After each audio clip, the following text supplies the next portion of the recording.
Apa sih yang terjadi di dalam tubuh kita ketika persalinan terjadi? Yuk kita cari tahu dalam video berikut ini.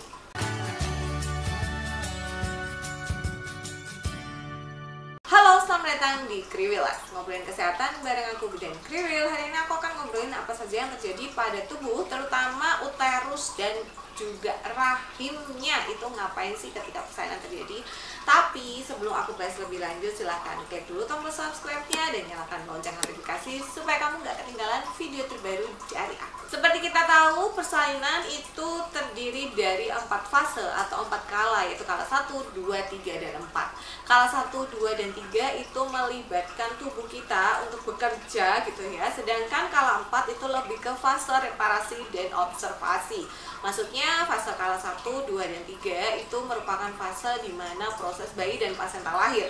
Sedangkan kala 4 itu adalah observasi kondisi ibu pasca melahirkan, dan juga kalau misalnya ada robekan perineum itu biasanya di repair atau direparasi di kala 4.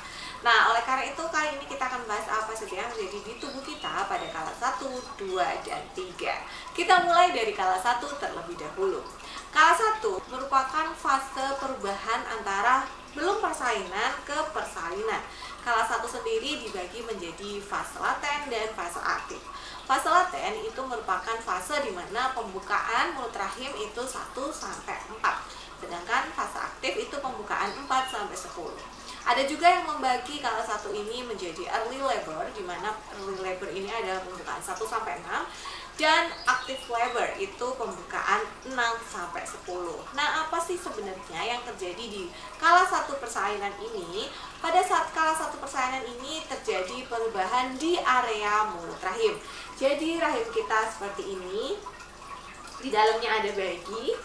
Kemudian di sini ada mulut rahim. Ketika kita tidak sedang melahirkan atau ketika kita tidak sedang hamil, mulut rahim ini itu bentuknya mencucu seperti ini.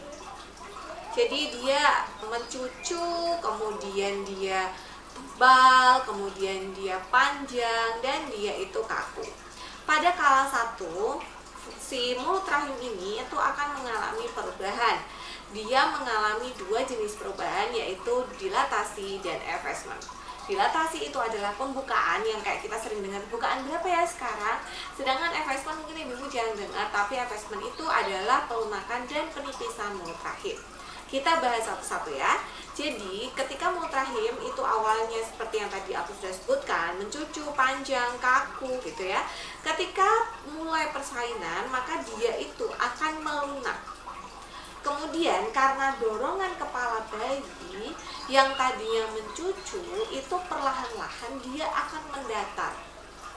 Tadinya kan mencucu banget, karena ada tekanan kepala, maka lama-lama posisinya itu dia akan semakin mendatar. Dan yang tadinya tebal itu lama-lama dia akan menipis, karena si bagian samping-sampingnya ini tadi jadi mendatar gitu. Jadi itulah yang namanya effacement. Nah, yang kedua terjadi dilatasi atau pembukaan. Kalau ketika kita tidak hamil, ketika kita tidak sedang dalam proses persalinan, mulut rahim itu dia menutup seperti ini, nggak bisa dimasukin jari. Jadi dia teksturnya tuh agak mirip hidung sebenarnya, tapi agak lebih keras sedikit, nggak bisa dimasukin jari. Tapi seiring effacement tadi terjadi, dia kan semakin tipis, memendek, mendatar, maka lama-lama itu dia akan terjadi yang namanya pembukaan. Nah, inilah yang namanya pembukaan. Jadi kita bisa ngukurnya memang pakai vaginal toucher, pemeriksaan dalam pakai 2 jari ini kita ukur, ini kira-kira sekarang pembukaan berapa. Nah, itulah dilatasi. Jadi dilatasi dan effacement ini itu sebenarnya berjalan beriringan. Biasanya penipisan atau effacement terlebih dahulu, baru nanti terjadi dilatasi bersamaan gitu. Sehingga kalau misalnya ibu-ibu bukaan 1 nggak nambah-nambah, jangan sedih dulu, karena bisa saja dilatasinya tidak bertambah tapi terjadi effacement tadi. Nah, seberapa lama sih bubit si pembukaan ini terjadi? Sebenarnya kalau mau kita ngomongin berapa lama itu berbeda-beda tergantung setiap orang. Tapi kalau secara teori itu 1 cm 1 jam. Cuman ini dipengaruhi lagi oleh kondisi mulut rahimnya, kondisi rahimnya, terus kemudian psikologi ibu, kondisi hormon di tubuh ibu, power kontraksi. Jadi ada beberapa faktor yang mempengaruhi juga gitu. Jadi tidak saklek 1 cm 1 jam. Dan memang kadang-kadang pada persalinan anak kedua, ketiga itu somehow pembukaannya atau dilatasinya itu lebih cepat dibandingkan persalinan pertama. Begitu juga dengan ibu yang kontraksinya itu ada kuat, biasanya dia kemajuan persalinannya akan lebih cepat dibandingkan mereka yang kontraksinya itu kurang adekuat, seperti itu. Kemudian di fase kala 1 ini apa yang harus kita lakukan ketika terjadi pembukaan? Biasanya ketika terjadi pembukaan itu si uterus ini itu dia akan berkontraksi. Jadi dia itu akan berkontraksi untuk mendorong si bayinya gitu.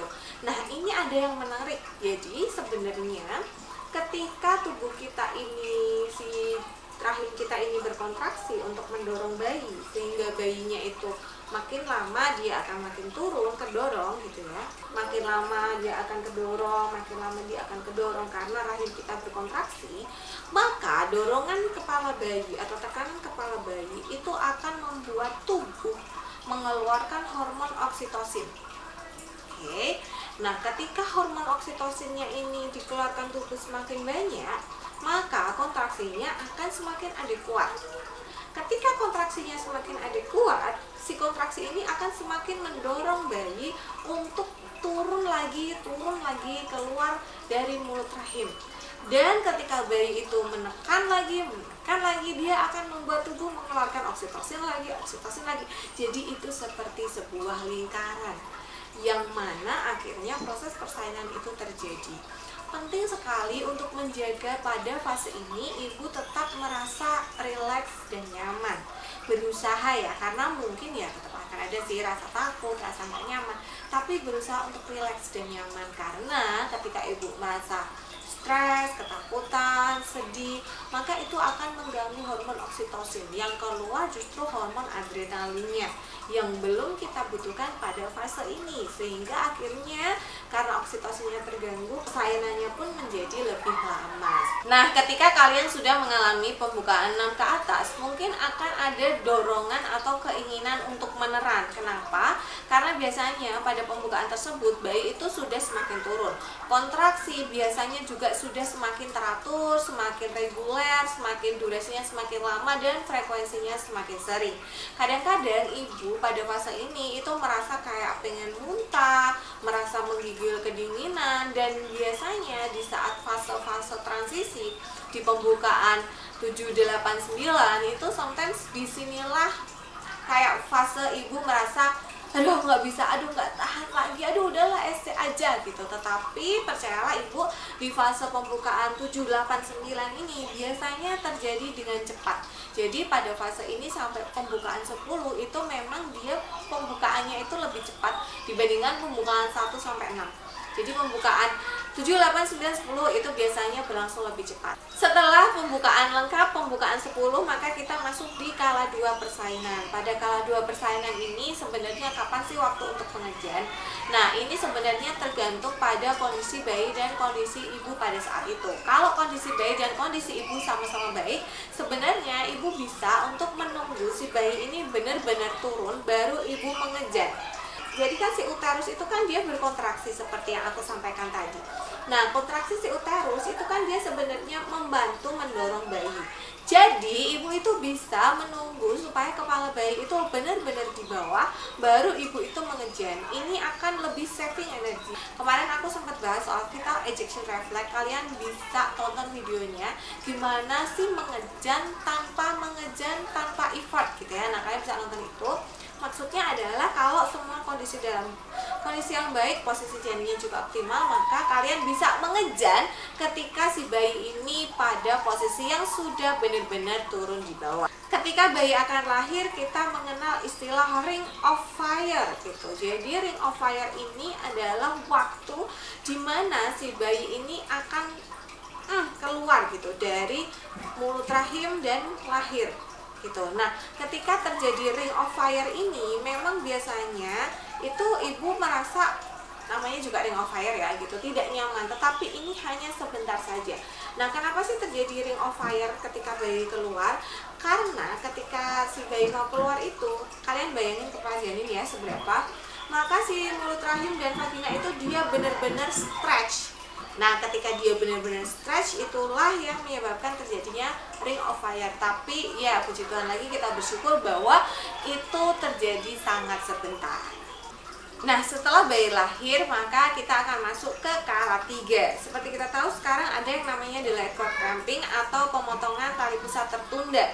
Nah, ini biasanya akan ditunda pemotongan tali pusatnya itu selama 2 menit. Setelah nanti tali pusatnya dipotong, maka bayi akan diletakkan di dada ibu untuk IMD. Tubuh kita masih harus mengeluarkan plasenta. Jadi biasanya masih ada tali pusat yang ngelewer gitu ya. Kemudian kita akan menunggu tanda-tanda pelepasan plasenta. Biasanya ciri-cirinya tali pusat yang ada di depan ini nanti akan semakin memanjang, kemudian nanti akan ada penurunan fundus dan juga ada semburan darah. Nah, kalau sudah ada, biasanya bidan akan melakukan PTT, penegangan tali pusat terkendali. Jadi cuma ditegangin aja, tidak ditarik gitu ya, untuk membantu supaya si plasentanya ini keluar. Mungkin nanti ibu akan diminta untuk sedikit mengejan untuk melahirkan plasentanya. Jadi nanti plasentanya akan dilahirkan gitu. Nah, biasanya pada tahap 3 ini selain melakukan PTT, bidan juga akan menyuntikkan oksitosin di paha. Gunanya untuk merangsang supaya kontraksinya lebih bagus sehingga si plasentanya ini lebih cepat dan lebih mudah terlepas. Setelah plasentanya terlepas, maka nanti bidan atau dokternya itu akan melakukan pemeriksaan. Jadi akan diperiksa apakah plasentanya ini utuh atau misalnya ada bagian-bagian yang tertinggal di dalam rahim. Kalau ada bagian-bagian yang tertinggal di dalam rahim, biasanya akan dibersihkan secara manual. Tapi kalau enggak, ya sudah selesai tugasnya. Tinggal nanti masuk ke tahap 4, observasi dan reparasi tadi. Nah, itu tadi apa saja yang terjadi di dalam tubuh kita saat persalinan. Memang luar biasa sekali, tubuh kita itu sudah dirancang sedemikian hebat. Semoga cukup jelas. Kalian kira-kira pengen aku bikinin video soal apa lagi? Boleh tinggalkan komen di kolom komentar ya. Sampai jumpa di video selanjutnya. Bye!